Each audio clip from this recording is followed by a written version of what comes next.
계속해서 우리 베드로전서 강해 말씀, 오늘은 22번째 말씀이 되겠습니다. 아내의 역할과 사명이라는 제목으로 말씀을 드리는데, 지난주 말씀을 잠깐 복습을 하면, 지난주는 그 하나님의 백성들이 이 세상에 사는 동안 선교사의 삶을 살아야 되는데 어떻게 살아야 되는지 결론의 말씀을 우리가 살폈습니다.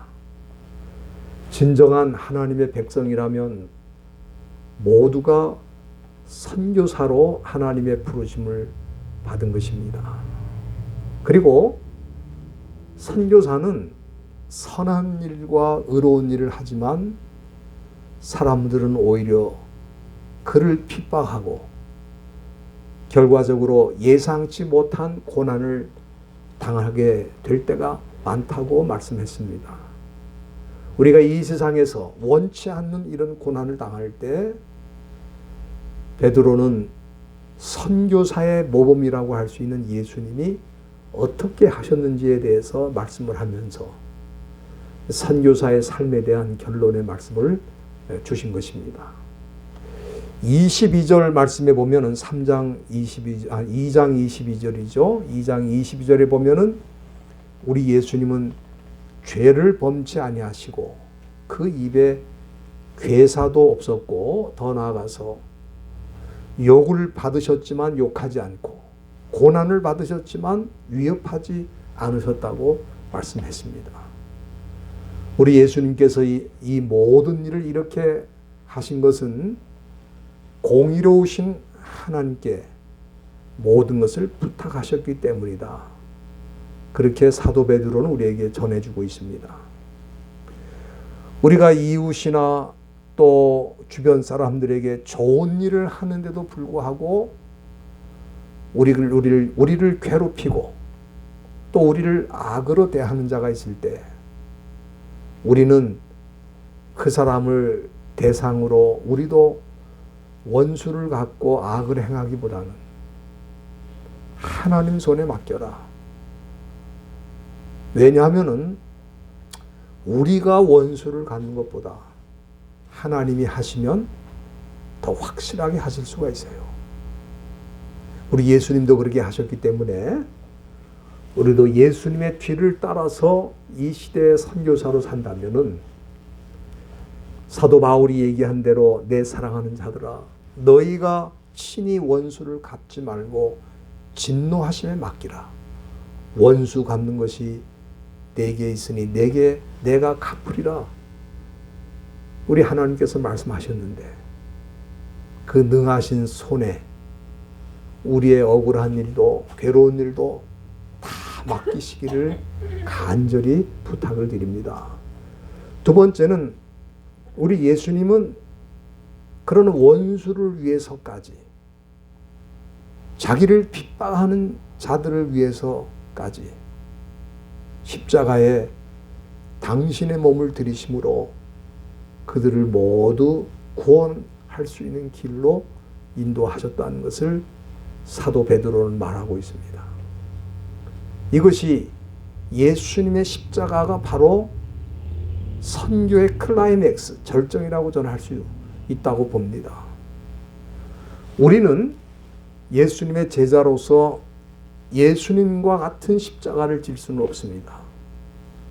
예수님의 십자가는 예수님이 지시는 것이고, 우리는 자기 십자가를 지고 나를 쫓으라고 예수님이 말씀하신 것처럼 우리의 십자가를 지고 가는데, 우리가 져야 될 십자가가 뭐냐? 예수님처럼 큰 나무에 달려서 온몸에 피가 다 빠져나오고 물이 다 빠져나오는 고통을 당하면서 죽는 그런 십자가가 아니라 자기를 부인하고 그랬어요. 저는 이 자기 부인이라고 하는 것을 이렇게 해석을 합니다. 하나님의 뜻에는 yes, 그리고 자기의 뜻에 대해서는 no라고 말하는 것이 자기를 부인하는 것이다. 오늘날 이 시대에 선교사로 산다고 하지만 자기를 부인하지 못하고 세상의 뜻을 따라 또는 자기의 욕심을 따라 자기의 뜻을 따라 움직이는 사람도 많습니다. 저와 여러분들은 하나님의 뜻에 yes, 하나님이 원하시는 일에 네라고 말함으로써 자기 십자가를 지고 이 시대의 선교사로서 사명을 잘 감당하기를 간절히 바라는 것입니다. 오늘 본문에는 기독교인 아내가 가정에서 어떤 역할과 사명을 감당을 해야 되는가 하는 말씀이 나와 있는데, 우리가 잘 아는 대로 지금 최근에 수많은 가정들이 무너지고 있습니다. 작년 한국에서 10만 7천 쌍이 이혼을 했다고 그래요. 10만 7천의 가정이 이혼을 함으로써 사실 부부가 이혼하게 되면 그들의 문제로 끝나는 게 아니고 그 자녀들에게 충격을 주게 되고 자녀들에게 많은 상처를 남기고 또 사회적으로도 어려운 문제가 될 수 있다는 사실 우리가 잘 알고 있습니다. 때로는 부부들이 그렇게 말합니다. 우리가 맨날 이렇게 싸우는 것보다는 애들을 위해서라도 서로 갈라지는 게 좋지 않느냐. 그렇게 생각을 하는데 자녀들에게 물어보니까 그렇게 생각하지 않더라고요. 자녀들은 엄마 아빠가 서로 싸우더라도 헤어지는 걸 원치 않는다는 거예요.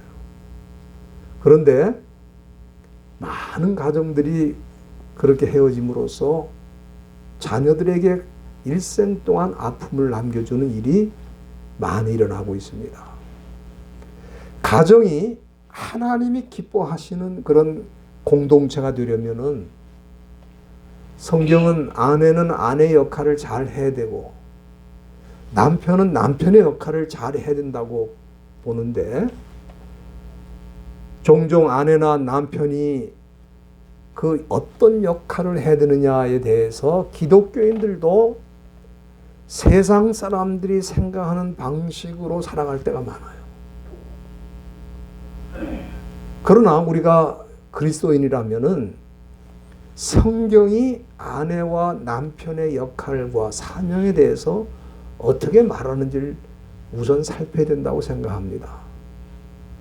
오늘 본문에는 사도 베드로가 먼저 아내의 역할이 무엇인지를 우리에게 말씀해 주고 있는데, 본문 1절에 보면은 아내된 자들아 이와 같이 자기 남편에게 순복하라 이렇게 말씀하셨어요.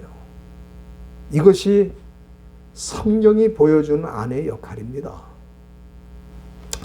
아마 이 시대에 아내들이 제일 싫어하는 말씀이 이 말씀이 아닌가 생각이 돼요.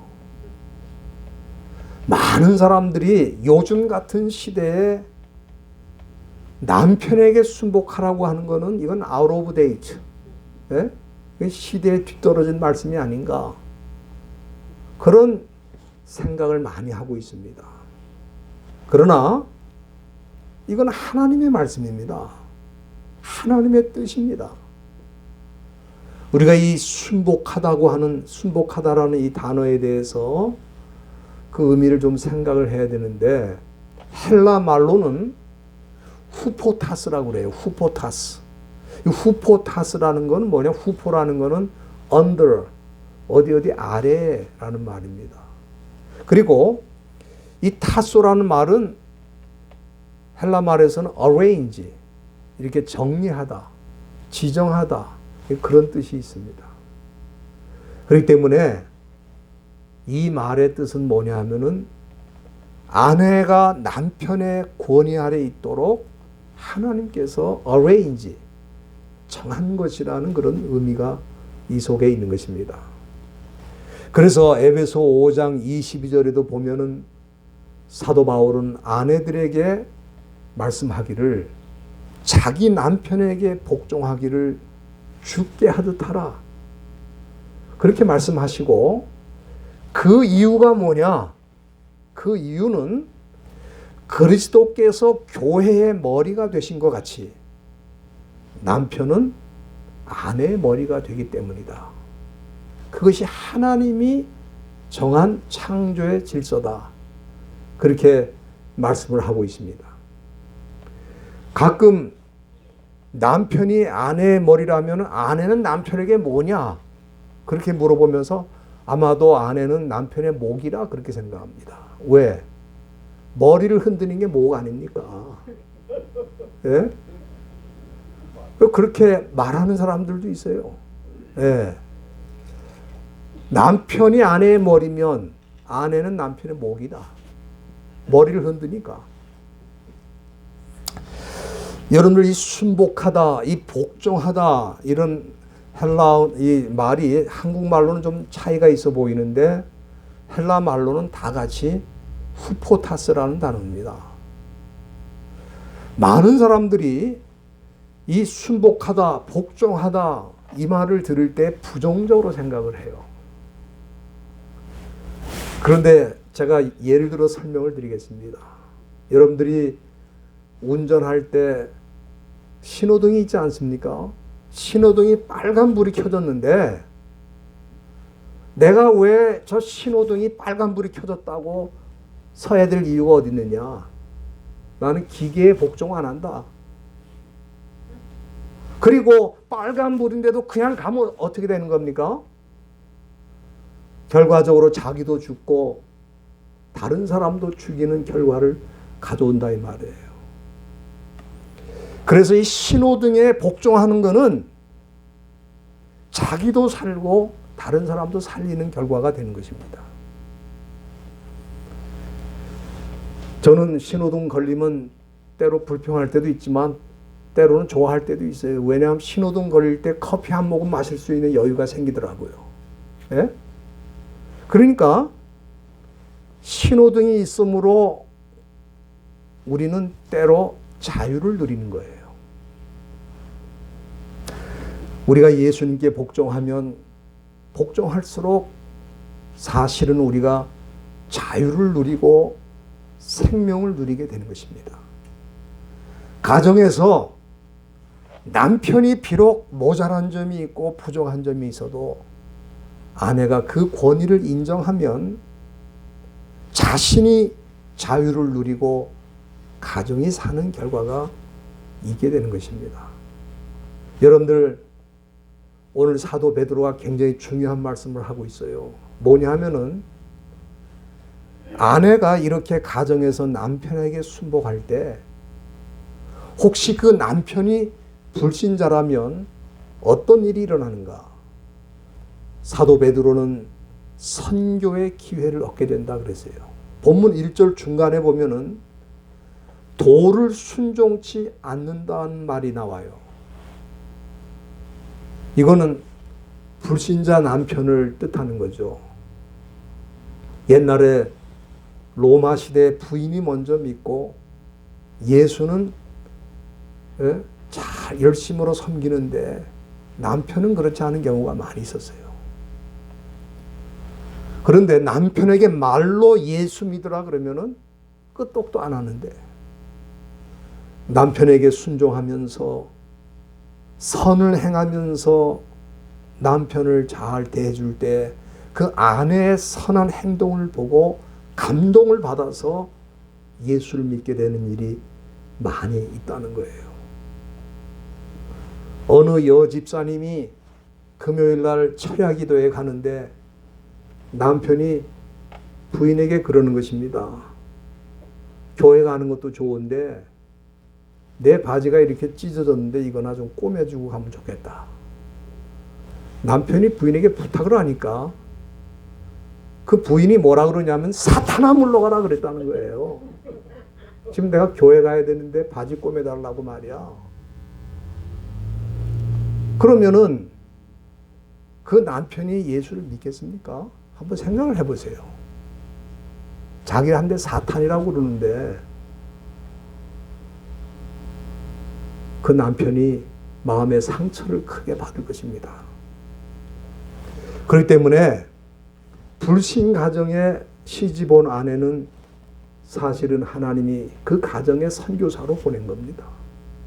그런데 예수를 믿으라고 말하는 것보다 더 중요한 것이 남편에게 순종하는 삶을 통해서 남편을 구원으로 인도할 수 있다는 거예요. 오늘 본문이 그렇게 말하고 있는 것입니다. 그 다음에 두 번째, 이 기독교인 안에는 3절에 보니까 너희 단장을 머리를 꾸미고 금을 차고 아름다운 옷을 입는 외모로 하지 말고, 또 4절에 보면은 오직 마음에 숨은 사람을 온유하고 안정한 심령에 썩지 아니할 것을 하라 그랬어요. 여기 이 말씀을 보면은 기독교인 안의 단장은 외모의 단장보다 더 중요한 것이 속사람, 이 마음을 단장하는 것이다. 옛날 로마 제국 시대의 여인들은 화려하게 자신을 꾸미고 그리고 화려한 옷을 입고 그렇게 사는 것을 원했어요. 그런데 사도 베드로는 그러한 로마 여인들의 모습을 따라가지 말고 기독교인들은 속사람을 단장해라. 여러분들, 제가 여러 책을 읽어봐도 이 마음의 단장, 속사람의 단장이라고 하는 표현을 쓰는 책이 별로 없어요. 그런 걸 가르친 데가 없습니다. 오직 이 기독교만 겉사람의 단장과 속사람의 단장을 구분하고 세상 사람처럼 겉사람만 단장하지 말고 속사람을 단장하라. 이 시대에 많은 사람들이 외모에 치중하기 때문에 명품을 찾고 명품으로 단장하고 자기를 화려하게 꾸미기를 원합니다. 저는 뭐 외모를 가꾸는 것을 반대하는 사람은 아닙니다. 좋은 옷을 입고 명품으로 자기를 꾸미면 사람들에게 많은 관심을 끌 수도 있을 것입니다. 그러나 사도 베드로는 하나님 앞에 값진 단장이 뭐냐? 그건 마음의 단장이라고 그랬어요. 오늘 본문 4절 끝에 보면은 이는 하나님 앞에 값진 것이라 그랬어요. 마음의 단장이 하나님 앞에 값지다 그랬어요. 이 값지다라는 말, 폴루텔레스라는 말인데, 폴루텔레스는 폴루라는 건 많다는 뜻입니다. 그리고 이 텔로스라고 하는 것은 목적이라는 말이거든요. 많은 목적이라, 여기 같이 있다는 말의 그 문자적인 뜻이 많은 목적이 있다, 그런 얘기인데, 이거는 뭐냐 하면은 여러 곳에 쓸모가 있다, 그런 뜻입니다. precious라고 그러죠. 영어로 precious. 그것이 값진 것이다. 특별히 5절 끝에 보면은 마음의 단장 가운데에서도 순종으로 단장하는 것이 가장 값지다. 여러분들, 우리 남자들이 좋아하는 그런 스타일이 얼굴이 예쁘고 화려하고 그런 걸 좋아할 것 같지만 실제로는 그렇지 않아요. 물어보세요. 말을 예쁘게 하고 마음이 예쁜 사람을 좋아합니다. 그래서 이 부부를 보면은 얼굴이 예쁜 부인을 얻었는데 이혼하는 사람이 많아요. 그런데 그 부인이 말을 예쁘게 하고 마음이 예쁘면 평생 삽니다. 예? 마음이 이쁜 사람하고 평생 사는 거예요. 말을 이쁘게 하고. 그러니까 마음의 단장을 잘해야 언어도 이쁜 말이 나오고 선한 마음이 나오는 거겠죠. 사도 베드로는 이 성경적인 아내의 예로서 오늘 본문에 보니까 아브라함의 아내인 사라를 예를 들었어요. 사라. 6절 초대에 보면은 사라가 아브라함을 주라 칭하여 복종하였다. 사실 남편과 아내가 무슨 주종관계입니까? 그렇지는 않잖아요. 그런데 사라는 아브라함을 주라고 불렀어요. 그런데 그런 호칭이 중요한 게 아니고 사라는 아브라함에게 복종했다, 그런 뜻이죠. 여러분들 잘 아는 것처럼 아브라함이 자기 고향을 떠나서 뭐 어디로 가야 되는 목적지가 없이 떠날 때 그 아내가 반대하면 못 가는 거죠. 그렇지 않습니까? 고대 사회에서 자기 정든 고향을 떠나서 75세의 나이로, 예? 어떻게 보면 노인인데, 노인이 자기 고향을 떠나 이제 다른 곳으로, 근데 어디로 가느냐 하면 목적지가 없어요. 왜? 하나님 인도하신 대로 가는 거니까. 그러나 사라는 아무 이유 없이 남편이 갈 때 같이 따라갔다 이 말이에요. 그걸 얘기하는 겁니다. 여러분들, 이 시대에는 남편을 흔들어대는 아내는 많아도 남편을 그렇게 생각하고 따라갈 수 있는 그런 부인은 그렇게 많지 않은 것 같아요. 여러분, 오늘 이 본문 말씀에 보면은 이 마음의 단장이 무엇인지를 보여주는 말씀이 또 나오는데, 6절 중간에 보면은 너희가 선을 행하고 아무 두려운 일에도 놀라지 아니함으로 그의 딸이 되었다. 이 표현이 나와 있습니다. 이 말은 좀 해석이 조금 어려운 말씀이죠.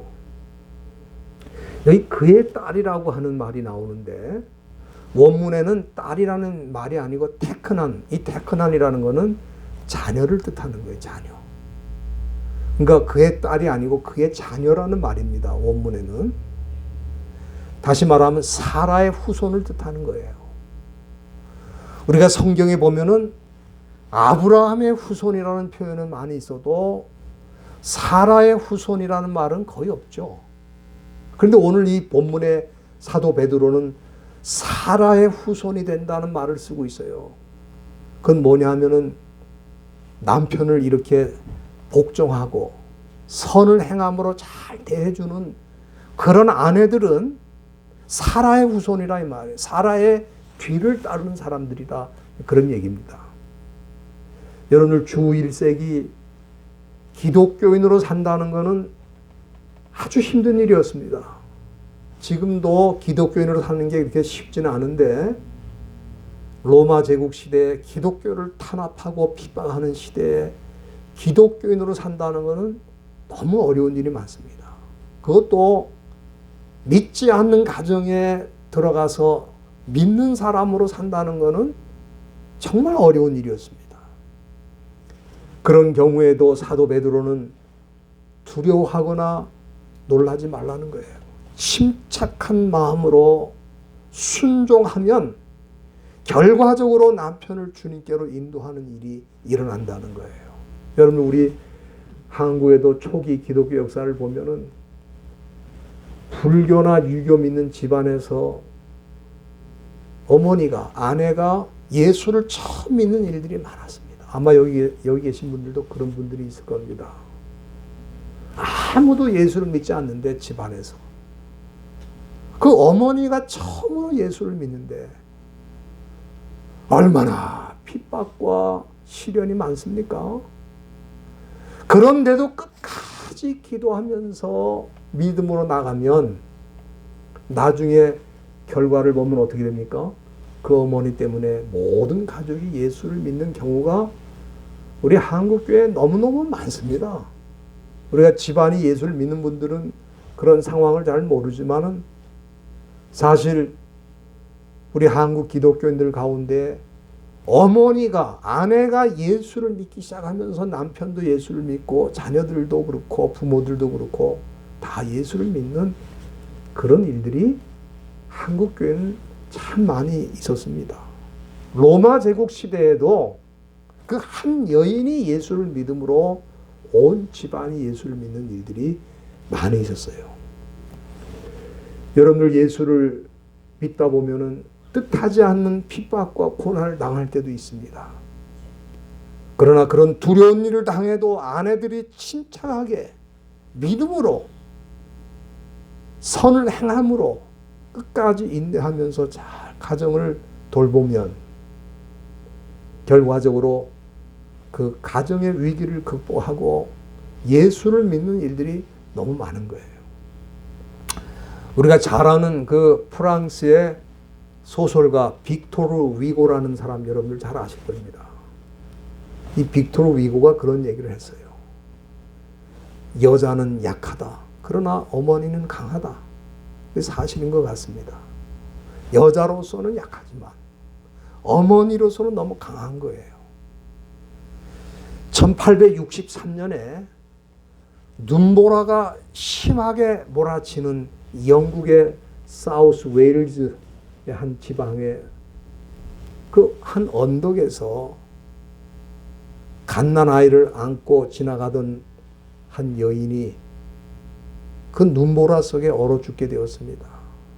그래서 구조대가 연락을 받고 달려와서 그 여인을 구출하려고 했는데 가서 보니까 이 여인은 죽었는데 그 여인이 그 아기를 살리기 위해서 자기가 입고 있던 외투도 벗어가지고 그 아기를 감싸가지고 그 어머니는 죽었지만 그 아기는 살았어요. 그래서 구조대가 그 아기를 발견하고 이 아기를 이제 고아원에서 잘 양육을 받을 수 있도록 그렇게 했는데 그 어머니가 죽은 62년이 지난 후에 이 아기는 장성해서 영국의 총리가 된 것입니다. 바로 그 사람이 로이드 조지라는 사람인데 아주 유명한 영국의 정치가입니다. 한 여인이 자기 품에 그 아기를, 자기는 얼어 죽으면서도 그 아기를 자기 품에 안고 살려가지고 그 아기는 영국을 이끄는 위대한 사람이 되었다 이 말이에요. 이것이 한 아내의 역할, 어머니의 역할이라고 생각합니다. 오늘 본문은 사도 베드로가 그 역할에 대해서 말씀하고 있는 것입니다. 아내는 가정의 선교사입니다.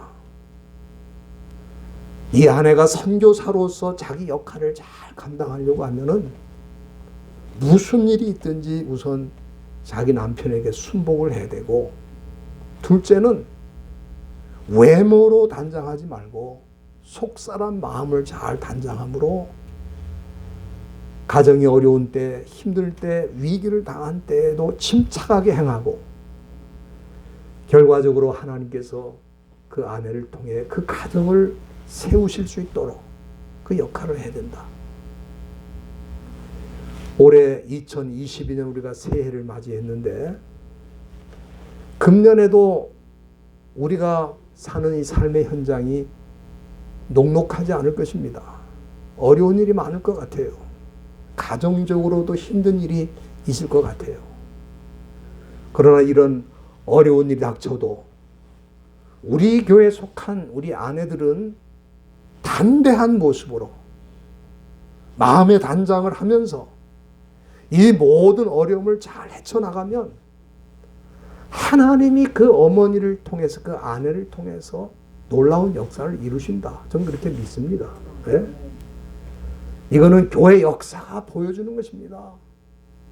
아까 제가 영국의 수상의 어머니에 대한 말씀도 드렸지만 그 이름도 없는 한 여인이 그 아기를 그렇게 끌어안고 그 아기를 살렸을 때 위대한 인물이 된 것처럼 오늘 이 시대의 아내들이 하나님의 말씀대로 순종하면서 역할을 해준다면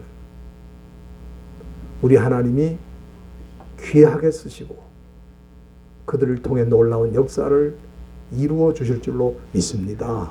기도하겠습니다.